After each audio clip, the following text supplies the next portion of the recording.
Shopping মলের changing রুমের মধ্যে লুকোনো মোবাইল ক্যামেরা, আর তাতে রেকর্ড হচ্ছে মহিলাদের আপত্তিকর ছবি। এই ঘটনার তদন্ত নিয়ে যাবে এমন এক জায়গায় যার কল্পনা নিশ্চিতভাবে আপনি করতে পারবেন না ছবির শুরুতে।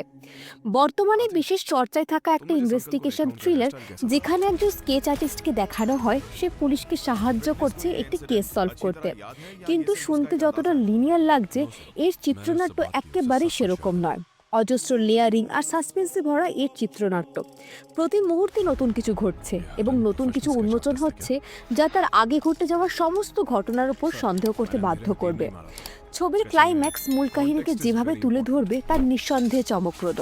তবে এত চমক সাসপেন্সের সত্ত্বেও এটা একটা অসাধারণ থ্রিলার হতে পারেনি। তার একটাই কারণ, বাস্তবতার অভাব। শুধুমাত্র চমকের উপর ভিত্তি করে একটা মাস্টারপিস থ্রিলার হয় না। চরিত্রদের গভীরতা, ঘটনার বাস্তবিক প্রবাহ আর প্রোটাগনিস্টের সহজ এবং স্বাভাবিক অভিনয় একটা মাস্টারপিস তৈরি করতে সক্ষম হয়।